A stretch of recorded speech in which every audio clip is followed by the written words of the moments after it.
Assalamualaikum warahmatullahi wabarakatuh. Halo teman-teman, kembali lagi dengan saya Siti Rahmadanti Wardi dengan nomor pokok mahasiswa 022723 11146. Video part 2 saya tentang teknik analisis data etnometodologi dengan dosen pengampun Bapak Dr. Suwito SEMSI. Nah teman-teman, kita simak video berikut ini.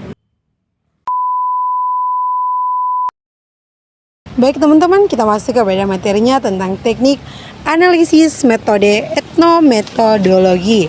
Nah, etnometodologi adalah sebuah pendekatan dalam ilmu sosial yang pertama kali dikembangkan oleh Garfield Granville pada tahun 1960-an.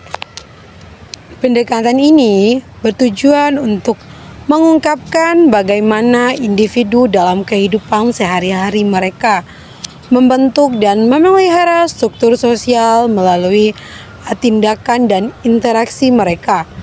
Etnometodologi berfokus pada praktik sosial yang tidak terlihat, yaitu tindakan atau perilaku yang dilakukan tanpa disadari oleh individu, namun sangat penting dalam membentuk aturan dan norma yang berlaku dalam masyarakat. Pendekatan ini menentang metodologi tradisional dalam ilmu sosial yang cenderung lebih terstruktur dan mengabaikan praktik sosial sehari-hari. Sebagai salah satu pendekatan yang bersifat fenomenologis, etnometodologi tidak hanya bertujuan untuk mengidentifikasi pola dalam interaksi sosial, tetapi juga untuk memahami cara orang bisa bukan ahli teori sosial melihat, memahami dan memberikan makna terhadap dunia sosial mereka. Oleh karena itu, etnometodologi berfokus pada pengalaman dan perspektif individu yang memungkinkan pemahaman tentang cara individu merespon dunia mereka tanpa perlu mengandalkan teori sosial yang telah mapan.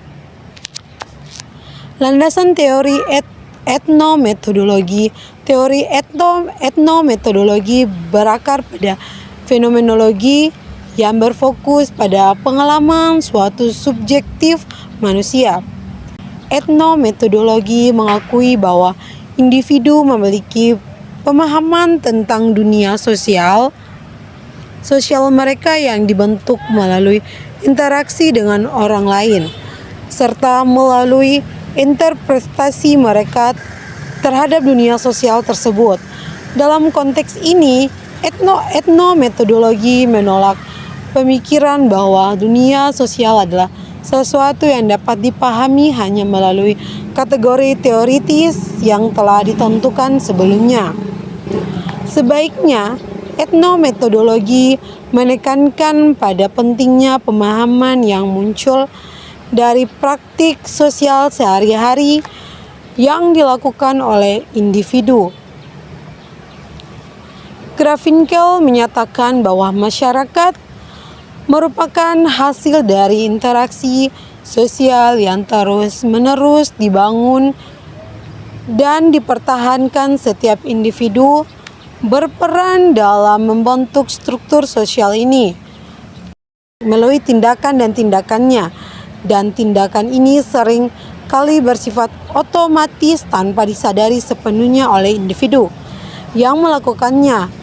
Oleh karena itu, etnometodologi bertujuan untuk menggali cara individu membuat dunia sosial mereka sendiri dalam kehidupan sehari-hari, serta bagaimana dunia sosial ini dipahami dan diterima oleh anggota masyarakat. Teknik analisis dalam etnometodologi. Etnometodologi melibatkan berbagai teknik analisis yang berfokus pada pengalaman terhadap praktik sosial terjadi dalam kehidupan sehari-hari.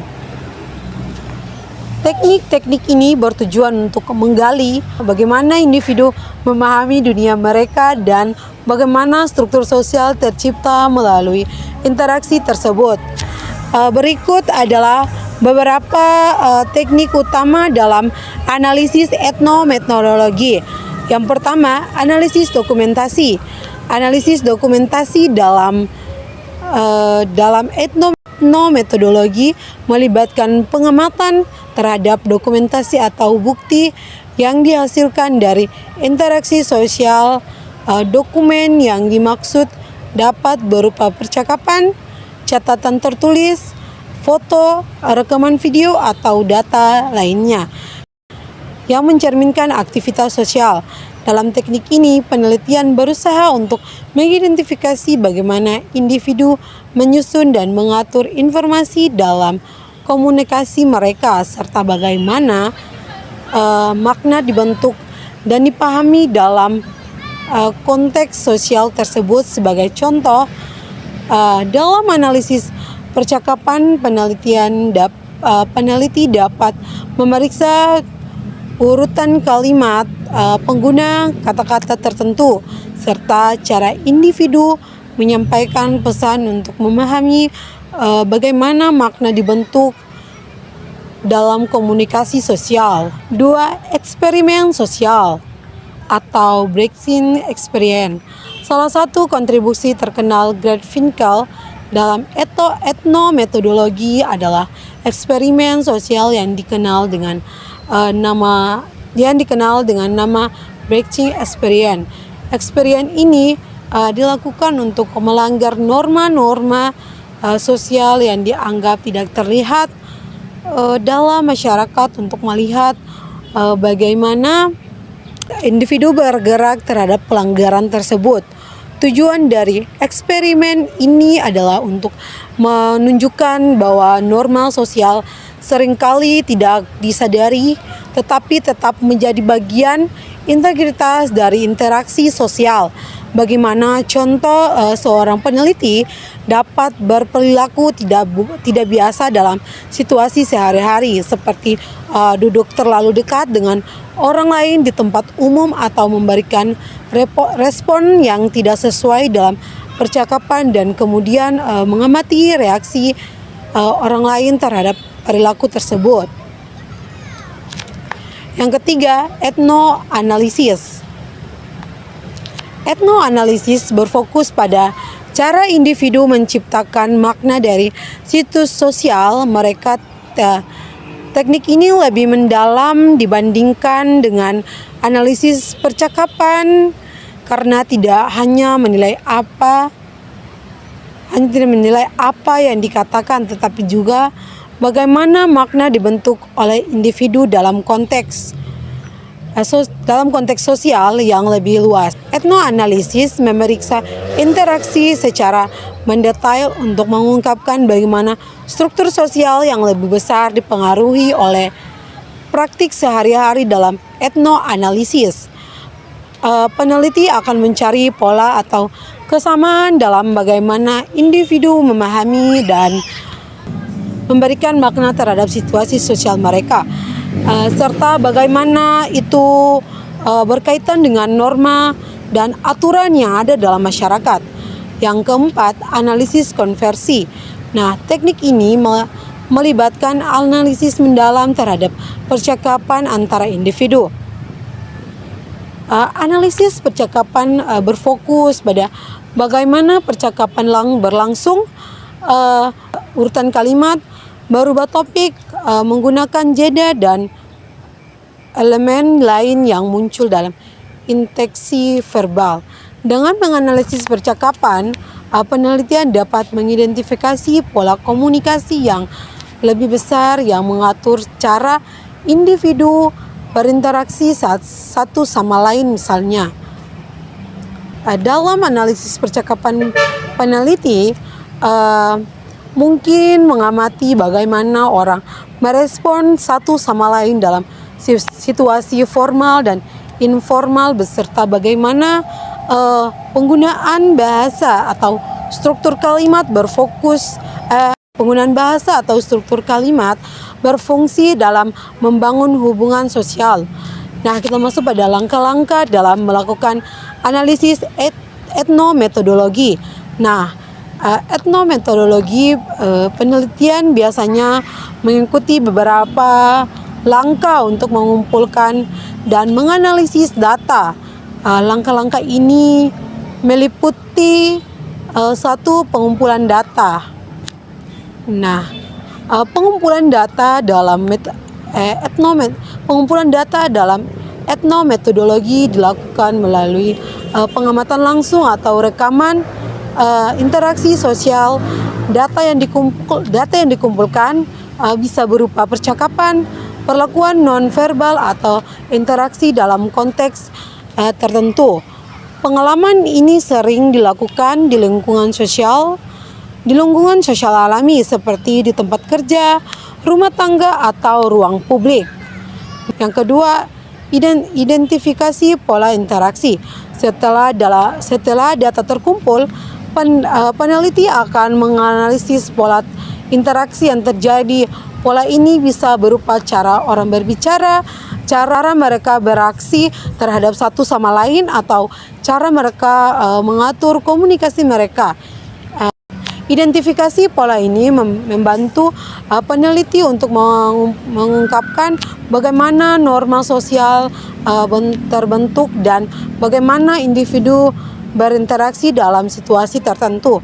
Nah, yang ketiga, analisis makna dan konteks. Nah, langkah selanjutnya adalah mengidentifikasi makna yang dibentuk dalam interaksi sosial.